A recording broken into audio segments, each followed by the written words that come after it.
नमस्कार, मैं हूं अमीश देवगन और आप देख रहे हैं डिबेट का सर्वश्रेष्ठ शो टक्कर। आज स्पेशल एडिशन में मैं लाइव डिबेट में कुछ तथाकथित इस्लाम के जानकार, हिंदू धर्म के जानकार जो अपने आप को बनते हैं उनको एक्सपोज करूंगा, जो सैनिटाइजर के नाम पर अपनी दुकान चला रहे हैं। कोई कह रहा है सैनिटाइजर हराम है, तो कोई कह रहा है गोबर और गौमूत्र का लेप कर लिया जाए और गौमूत्र का अगर इस्तेमाल करा जाए तो सैनिटाइजर करना ही नहीं चाहिए। आज टक्कर में सीएनबीसी आवाज पर इसी पर होगी सबसे जोरदार टक्कर। तो टक्कर के इस एडिशन में आपका अभिनंदन है। तो इस जोरदार बहस के लिए, चर्चा के लिए आप तैयार हो जाइए। पहले ये रिपोर्ट और फिर टक्कर का जोरदार एडिशन लाइव।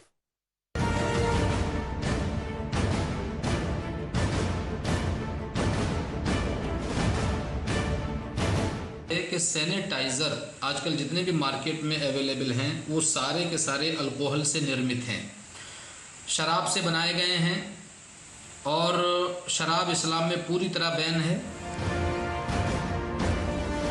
अल्कोहल जो है नापाक है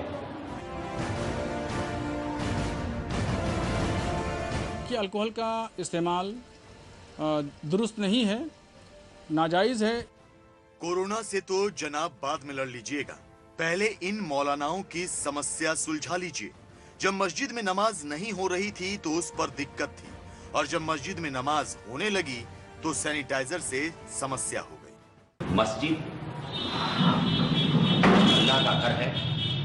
मस्जिद में किसी तरह की भी कोई नापाक चीज का इस्तेमाल किसी भी सूरत में जायज नहीं हो सकती। तो जनाब, डिमांड ये है कि ना तो मस्जिद जाने वाले सैनिटाइजर का इस्तेमाल करें, ना ही मस्जिदों को सैनिटाइज किया जाए। ये हाल तब है जब दुनिया में हर देश के डॉक्टर और हेल्थ डिपार्टमेंट ये कह रहे हैं कि कोरोना से बचाव के लिए अल्कोहल वाले सैनिटाइजर का इस्तेमाल किया जाए। जहाँ तक अल्कोहल की बात है तो आप देखिए, सारी दवाओं, सारी मेडिसिन में होता है, और अगर जान बचाने के लिए आपको कहीं अल्कोहल भी लेना पड़ जाए तो वो भी लेना पड़ेगी। तो ये कौन सा इस्लाम, कौन सा दीन पढ़ चुके हैं, कौन सा दीन जानते हैं, मैं नहीं समझ पा रहा हूँ।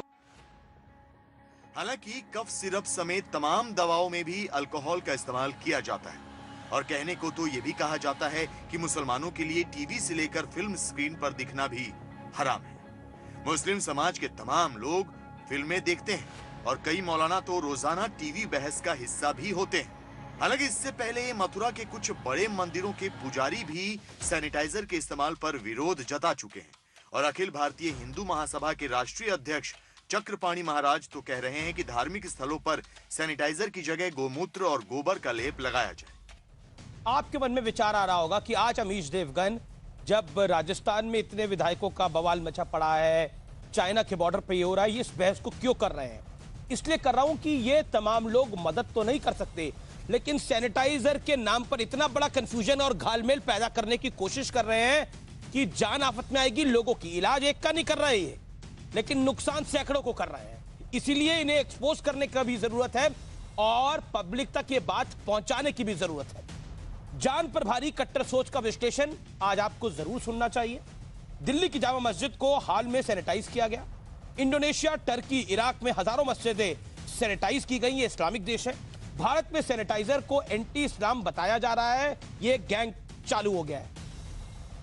कोरोना काल में भी कुछ मौलानाओं ने धार्मिक चाल चली है।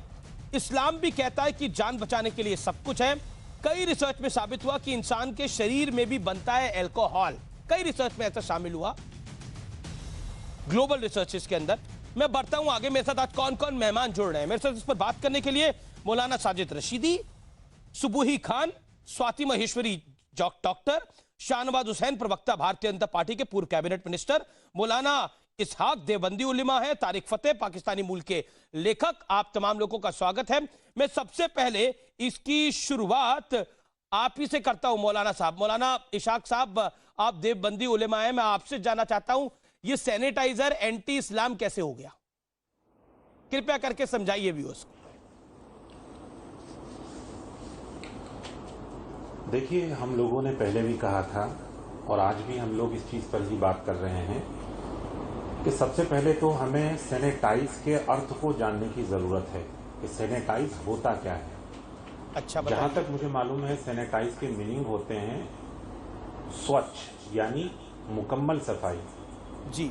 और उसके साथ साथ हमें ये भी जानने की जरूरत है कि अल्कोहल जो है वो कई कई तरह का होता है, तो उसी के आधार पर ही हमें आगे जायज और नाजायज का मसला उठाकर लाना चाहिए। हमारे कुछ जो बरेलवी मसलक यानी विचारधारा के लोग हैं, उन्होंने आज कोई फतवा जारी किया है जैसा मुझे मालूम हुआ, तो हम लोगों ने उनके आगे यही राय रखी है कि जब तक किसी चीज की सही तरीके से पुष्टि ना हो जाए उसके बाद ही डिसीजन लेना उचित रहता है। तो सबसे पहले हमें ये जानना है कि अल्कोहल कौन कौन सी चीजों से बनता है, और उसके साथ साथ अभी जल्दी ही हमने काफी उलमाओं से बातचीत की, दारुल के भी, कि वो फतवा जो है जारी करें इसके बारे में। तो इंशाल्लाह उम्मीद है कि शायद 1-2 घंटे बाद फतवा जारी हो जाएगा और उसमें बता दिया जाएगा कि इसको सैनिटाइज करना जो है जायज है या नहीं है। नहीं सैनिटाइज नहीं, तरह की कोई आपत्ति हो। मौलाना साहब, मौलाना इसहाक साहब, आप बड़े जानकार लग रहे हैं, आपने सैनिटाइजेशन पर भी काफी जानकारी दी। मैं आपसे साहब ये जानने की कोशिश कर रहा हूं, प्रयास कर रहा हूं, सैनिटाइजर में अल्कोहल का फॉर्मूला होता है, तो सैनिटाइजर क्या एंटी इस्लाम हो गया है? अगर इस तरह